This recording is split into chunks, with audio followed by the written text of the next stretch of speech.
Hey guys, welcome to Wednesday morning porch chat. Today I was woken up and something heavy was on my mind. It's this $15 an hour minimum wage that everybody's talking about, that Biden wants to pass. Guys, it's not a good idea. I know a lot of you are making below $15 an hour. And you're thinking, yeah, this is going to be great. I'll be able to make a couple more dollars an hour. My family will be able to get ahead. It's going to be great. But there's a couple things that we need to really think about with this. One of them is that when you adjust the wage at $15 an hour, that also means that now all these people who are receiving government assistance, now that $15 an hour is going to put them above that threshold to where the lowest threshold or the highest threshold, whatever, to be able to qualify for that government assistance, right? So now that even though you're making $15 an hour, in a couple months, everything is going to double. If the minimum wage goes up, you do realize that everything is going to go up as well. Everything you buy in the store, gas will go up, your electric is going to go up, because it is all interconnected, right? So in order for our products to be kept held down, the price of them, I know it sounds horrible, but there has to be lower wages, okay? So with you raising this $15 an hour, you're looking at everything doubling. So what you thought you were, oh, hi, Master Seymour. So what you thought you were going to be able to afford now, you're not, because the price of it is going to go up. Food is going to go up. It's going to go up, like it's going to double. It's going to triple. Because right now, I mean, the wages have not even gone up and the price of food is already going up, guys. So I would highly encourage you guys to go ahead and start stocking up on food, because the prices of food is just going to go up. And especially if Biden thinks that, you know, he's just going to sign an executive order, or Congress is going to pass a bill just to raise this $15 an hour. That is absolutely crazy. I mean, in some parts of the country, people are already getting that $15 an hour and they still can't afford to live where they are, right? And then other people are making $15 an hour and they're living like kings. It's all relative to where you live. So we really need to think about this, right? Are they going to raise Social Security and disability at the same time? I mean, because think about it. If you are on Social Security or disability and the price of your groceries go up, the price of your insurance goes up, the price of your your tax on your home goes up, because everything's going up because minimum wage was raised. Are they going to give you a raise on your Social Security? Because now everything that you pay for is double, but you're still only making but this much, right? So how does that make sense? So now they're going to have to raise the amount of Social Security. Well, where is this going to come from? Yeah, your wages is coming from the small businesses or the large corporations. We get that. We know that. But Social Security, that comes from taxpayers. So just keep this in mind. If the government deems that you're going to make $15 an hour now, that means that they are implying to us that if you make $15 an hour, you're going to be out of poverty. Now, I'm going to open up another can of worms here. You're going to be out of poverty. Therefore, you don't get the government assistance. Therefore, you don't get the earned income anymore, guys. That means that all these people, and I find this to be great, right? I find it to be awesome because it's about time everybody pays their fair share, right? But now these people who are making the bottom line of $15 an hour, if the government does not adjust their thresholds, then that means you will be paying more in taxes, and you will have to start paying a fair share, because at this point you will be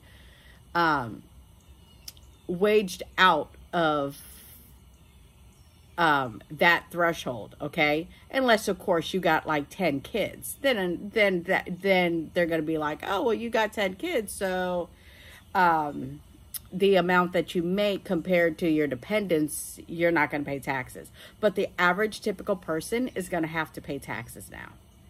So, which is great. But guess what? They just raised the minimum wage to $15 an hour for all government workers, and all contractors have to pay their people $15 an hour. Who pays for that? Who pays the government workers? Anybody? You do, guys. You pay those government workers out of your taxes. Every single one of those workers. So when you call the IRS, guess what? You're paying your money is going to pay them. Yeah, your money is being paid to pay the IRS, to pay the DHS, to pay all those other alphabet government agencies. Yeah. Yep. How you like that? So automatically your taxes have already gone up, because now the minimum wage for a government worker that you are already paying for. So it's not the large corporations at this point. Think about this. It's not the large corporations that is making buku amount of profits, and their CEOs are making, holy cow, millions of dollars, and they're taking trips every other weekend to Cancun and lavish retreats. Yeah. Because remember, these are corporations. You can choose to shop there. You can choose to shop at Walmart. You can choose to buy Nike shoes, right? You can choose to drink a Coca-Cola. But you can't choose whether or not you're going to pay taxes. And when the government raises the minimum wage for government workers, you're paying that. So think about that. Government workers get furloughed, but they still get paid, because when they go back to work after the bill is signed, because they're like, oh, we're going to shut down the government shut down.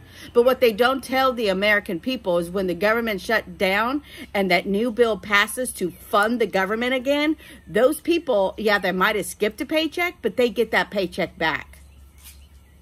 Yeah, so I'm just, telling you as a friend to really think about this. In 2 years, when you go to the polls, the type of people that you want in office. It might sound well, it might sound great. For you making less than $15 an hour, for you making $7.50 an hour, and you got a kid that you're taking care of, and you're trying to make ends meet, and you can't get full-time work. But on the flip side of that, you have to have an open schedule just to get the 25 hours that you got. Right, guys? Right? Well, you can thank your government for that one. Think about that. In 2 years, when you go to the polls, you might think that getting that $15 an hour is going to help out. But really and truly, it's going to put you back where you are. The only difference is that you're just going to be paying twice as much for everything. But you're going to still be in the same boat that you are now. But the government will be able to take more of your tax money, so they will be able to pay their government workers. I'm just saying. So a lot of things are coming down the pipe. A lot of things are happening, and it's happening extremely rapidly. I just want you guys to think about these things. Think about how think about what the repercussions could be for certain things that go on. It might sound good at first, but then it sets a precedence, right? So we know that silencing the orange man sounded like a great thing, right?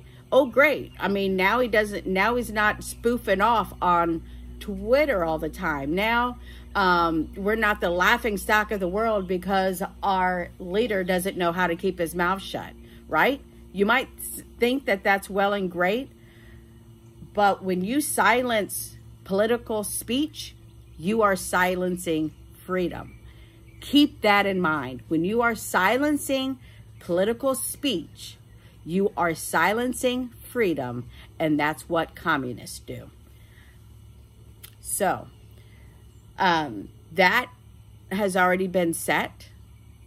We've already seen that how easy it is to, quote unquote, impeach a president on things that are thought up of how an emotion could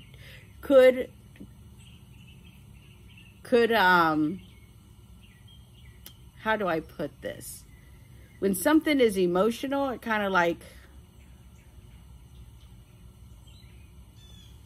I don't know, hinders your train of thinking. I mean, I'm watching the birds fly back and forth from the bird feeder, so I totally lost my train of thought. Yeah, now it's gone. Now it's totally gone. So just bear with me. It happens to me all the time. But when you start to say that something is one way only because you feel that way, feelings are not truth. Feelings are relative, right? Truth is truth. Just keep that in mind. Feelings are relative. And the government is trying to bring in relative thinking and trying to pass it off as truth. So just keep that in mind going forward, guys. Make sure you're stocked up on food, water. You want at least 2 weeks worth of food. And that's what like the FEMA is saying. FEMA used to say a couple years ago, like 3 days worth. But now they're saying like 2 weeks worth. I'm saying you need no less than 3 to 6 months worth. And I say 3 to 6 months because if you were to start growing your own food today in pots, and I say pots because you could go to the store and you can buy the pre-mixed soil, and you put a seed in a pot, it takes 3 to 6 months for that seed to produce something. So like for a tomato, it might take like 5 months from the time you put the seed in the pot to the time that you can harvest a tomato, round about 5 months or so. So if you even start growing your own food, you're going to have 3 to 6 months worth of food to eat while you are growing your own food, guys. Same thing with chickens. You can't go out and buy a chick at the Harbor Freight or Tractor Supply and be like, oh, this is, yeah, I can go ahead and, you can't buy chickens at Harbor Freight. I meant Tractor Supply. But it'll take 16 to 24 weeks before the chicken is going to start to lay eggs. So you have to have food in the meantime. So I would recommend you to have 3 to 6 months worth of food stored. LDS, which is the Church of Latter-day Saints, I think it is. Anyways, I think that's the Mormon church. I'm not 100% sure. But they encourage, highly encourage their members to store 1 year's worth of food. Now, if you have read your Bible, in several instances, there was 7 years stored up. There were 7 years of famine, and then Joseph was told to store 7 years worth of food. So, If you read your Bible, tribulation lasts 7 years. Hint, hint, right, guys? So there's a magical number there. Most of our homes do not have the capability to store 7 years worth of food.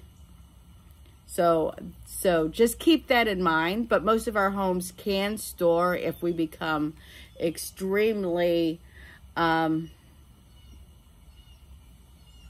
creative in our organization. Most of our homes can store six months to a year's worth of food. Water. You also want to have water. You want to have 1 to 3 gallons per person per day stored, or have a system in order for you to obtain the water, whether it's a solar power well pump, because just in case the power goes out, right? Or if you have a rain catchment system, or if you live by a stream or a lake, you want to have water stored or be able to access that water easily. You cannot say, yeah, I live 2 miles from a natural spring and I'll just go there every day. Yeah, you do realize that a 1 gallon weighs 8 pounds, right? So you'd be lugging 8 pounds in each hand trying to walk that mile and hoping you don't encounter somebody on the road to take one of those gallons from you. So you want food, water. You want a way to protect your food and water. I know some of you are not Second Amendment people. So you need to figure out a way. Taser, stun gun,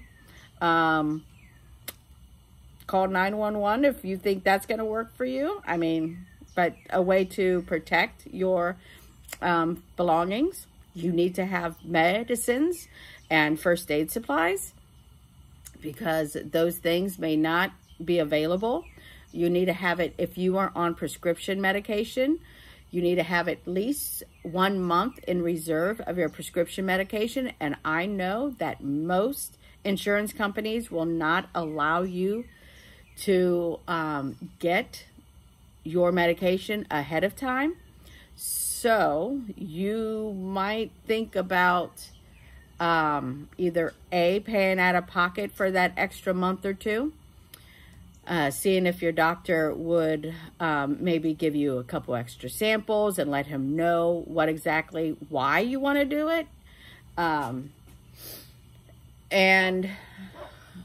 Or you can look at alternatives to your medication, like natural alternatives. I know that there are some ways to help lower blood pressure by certain things that you eat and certain things that you do.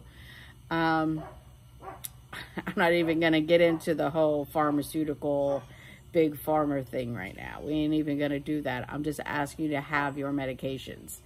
That includes a way to keep your medications cool if it needs to be kept cool. I know that some insulin has to be kept cool at all times, so you need to think about that.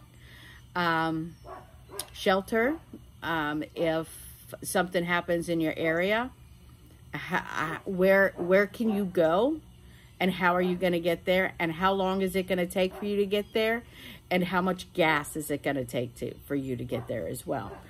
So these are kind of things that you need to think about. Also, don't leave your pets behind, guys. We want to make sure that they are taken care of as well. So going forward, it looks like 2021 is going to be just a continuation of 2020. And I'm not even going to speak of 2022 yet, but I can tell you right now that 2022, the end of 2021 is going to be a complete train wreck, and 2022, I mean, the freaking airplane is just going to land on top of the train wreck, right, guys? It's just totally going down from here. So I just want you guys to be prepared. If you have any questions, post them in the comment box below. If you like what you see, make sure you subscribe to my channel.